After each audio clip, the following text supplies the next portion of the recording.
dan saya Raditya Pranawa, saya Gunasi, saya Syukur Maca. Di sini kami akan mempresentasikan keterkaitan konsep manusia hidup dalam ruang dan waktu. Disusun oleh Abdul Aziz, Samsul Arifin, Rehat, dan Syukur Maca, dan didampingi dengan guru pengajar Reni Purwaida SPD.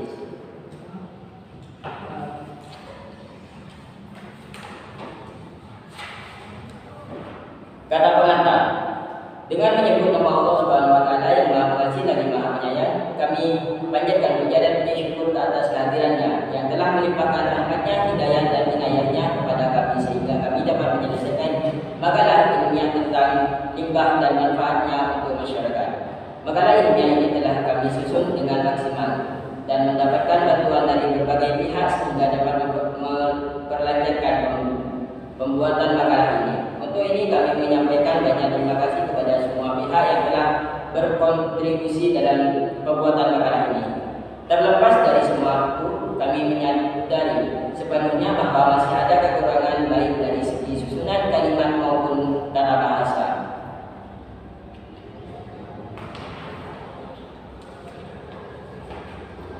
Bab 1, pendahuluan. Latar belakang. Kamu percayakan bahwa keberlangsungan dalam sebuah peristiwa itu pasti melewati medium ruang. Tapi apa sih ruang itu? Ruang bisa disebut juga dengan spasial, yang memiliki arti tempat berlangsungnya atau terjadinya peristiwa sejarah.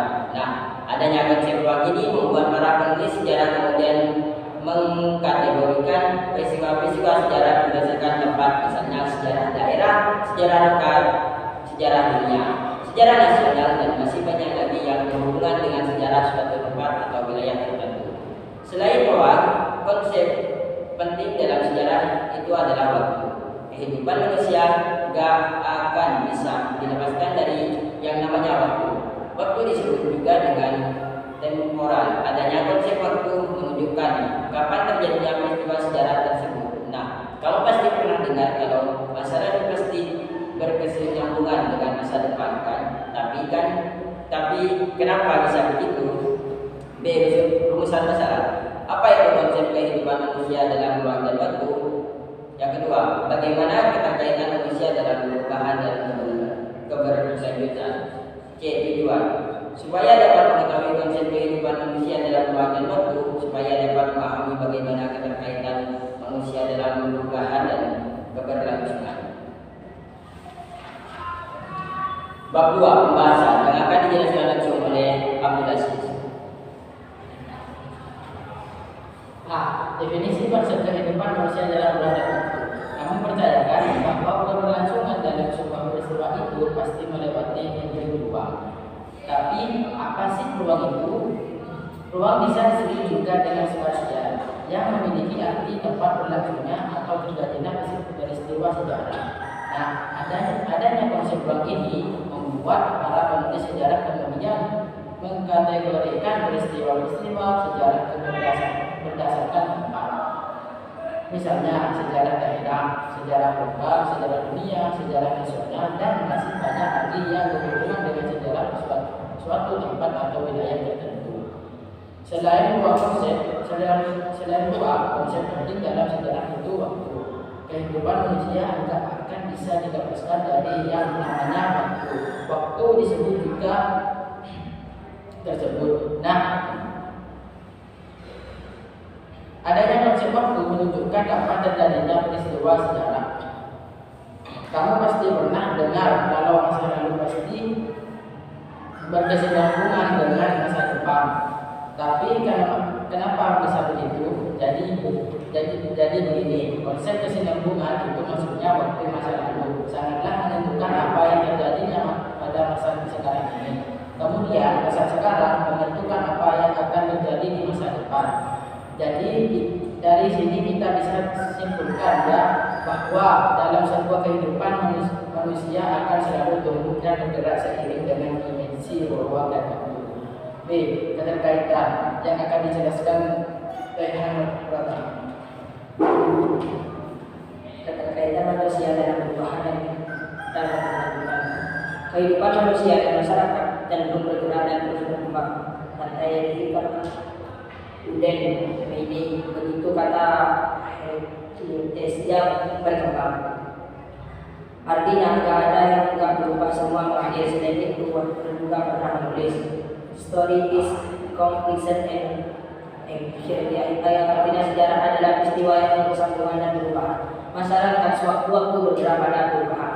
Perubahan di sini maksudnya adalah suatu kejadian atau kondisi yang berubah. Nah, perubahan itu bisa bergerak ke yang lebih baik atau justru lebih buruk. Misalnya manusia bertumbuh dengan berkembang dari lahir sampai dewasa. Karena dari postur tubuhnya mengalami perubahan sering berjalannya waktu. Selain konsep perubahan dalam kehidupan manusia, ada juga yang namanya konsep keberlanjutan. Apa yang dimaksud dengan konsep keberlanjutan? Keberlanjutan merupakan wujud dari suatu proses perkembangan aspek kehidupan masyarakat atau sumber badan.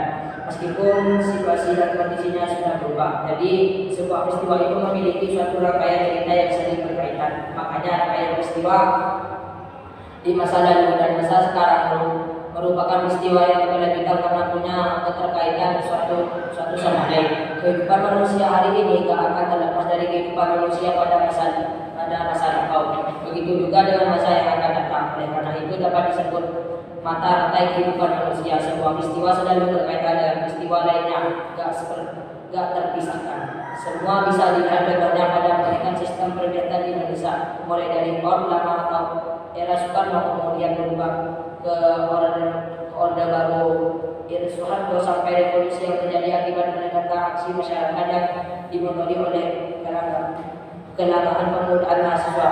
Membuat leksernya Soeharto semua berkaitan pada setiap waktu yang terus berubah. Masyarakat mengalami perubahan pada kondisi sosial dan budaya. Penutup bab 3 akan disampaikan langsung oleh Sabsul Alifi. Bab 3 penutup. A. Sekian makalah dari kami, jika ada kesalahan mohon maaf. B. Kesimpulan.